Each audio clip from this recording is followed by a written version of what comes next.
Assalamualaikum warahmatullahi wabarakatuh. Salam Rahayu, salam sejahtera untuk kita semua. Sejarah singkat Eyang Kuncung Putih, atau yang biasa kalangan spiritual menyebutnya Rahyang Jayadharma. Mungkin sebagian besar dari kalian sangatlah asing mendengar nama Kuncung Putih. Kuncung Putih adalah sesosok jin pendamping manusia yang menghuni Pulau Jawa, khususnya Jawa Barat yang sudah sangat lama. Kuncung Putih memiliki nama asli Jayadharma dan memiliki gelar Rahyang. Kuncung Putih memiliki kembaran bernama Dewi Nawang Wulan yang memiliki julukan Dewi Angin-Angin. Sedari kecil Kuncung Putih dirawat oleh kakaknya yang bernama Joyo Menggolo, yang memiliki julukan Eyang Lawu, penguasa Gunung Lawu. Atas perintah ayahnya Kuncung Putih pergi ke Gunung Galunggung untuk menimba ilmu. Di sana dia belajar ilmu bela diri dengan pamannya yang bernama Brajadharma, penguasa Gunung Galunggung. Tidak terasa waktu terus berlalu hingga Kuncung Putih saatnya untuk menerima tugas dari gurunya, untuk menjaga keamanan dan ketentraman kerajaan di Jawa Barat.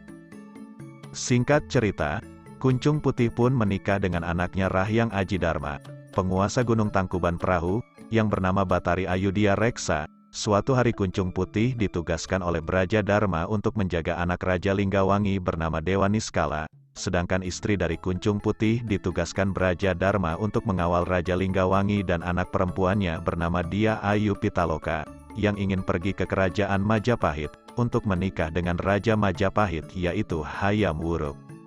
Saat di tengah perjalanan menuju Majapahit, pasukan Raja Linggawangi dan anaknya diserang oleh pasukan Gajah Mada dan terjadilah peperangan. Akibat peperangan tersebut Raja Linggawangi pun tewas dibunuh oleh pasukan Gajah Mada.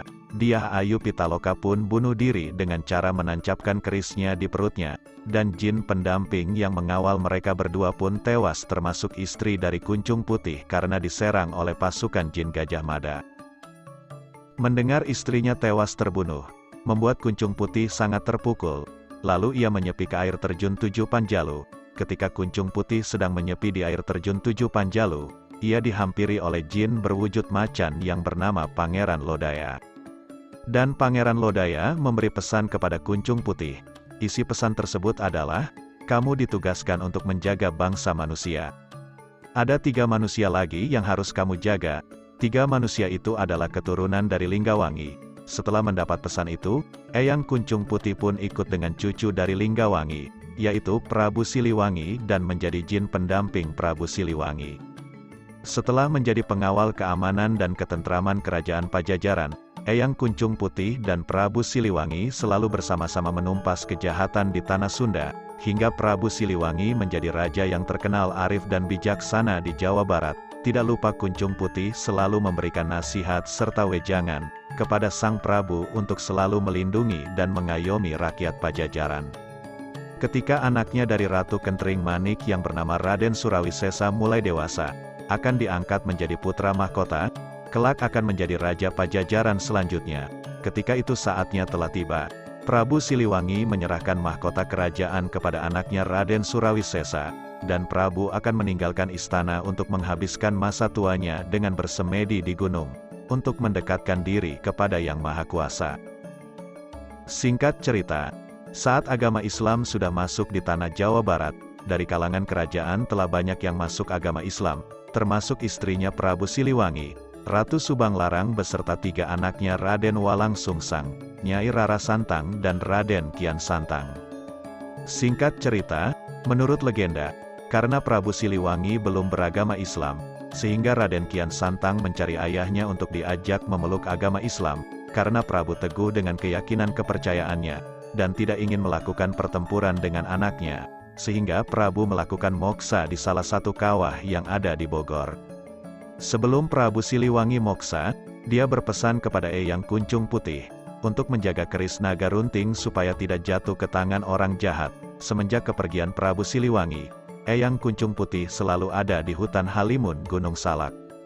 Karena teringat nasihat gurunya di Gunung Galunggung, untuk selalu menjaga keamanan dan ketentraman Jawa Barat, Eyang Kuncung Putih teringat dengan anak Prabu Siliwangi, yang bernama Raden Kian Santang, atau Sunan Rohmat Suci yang juga mempunyai sifat seperti bapaknya. Eyang Kuncung Putih kemudian mencari Raden Kian Santang. Ketika telah bertemu, Eyang Kuncung Putih menceritakan maksud kedatangannya, untuk selalu menjaga anak keturunan raja yang diperintahkan gurunya yang berada di Gunung Galunggung. Namun Raden Kian Santang menolak dan mengajukan permintaan, agar Eyang Kuncung Putih mau masuk Islam seperti dirinya. Lalu Raden Kian Santang dan Eyang Kuncung Putih bertarung. Singkat cerita, pertarungan tersebut dimenangkan oleh Raden Kian Santang, lalu Eyang Kuncung Putih pun masuk Islam. Setelah masuk Islam, Eyang Kuncung Putih diajarkan tentang agama Islam, termasuk membaca ayat suci Al-Quran oleh Raden Kian Santang. Eyang Kuncung Putih selalu ikut Raden Kian Santang berdakwah, kemanapun ia pergi. Singkat cerita, Raden Kian Santang pun wafat, dan dimakamkan di Garut, Jawa Barat. Setelah kematian Raden Kian Santang, Eyang Kuncung Putih kembali ke hutan Halimun yang berada di Gunung Salak, sebari menunggu keturunan terakhir Raja Linggawangi yang perlu ia jaga. Itulah sepenggal kisah sedikit sejarah Eyang Resi Jayadharma, atau Eyang Resi Kuncung Putih.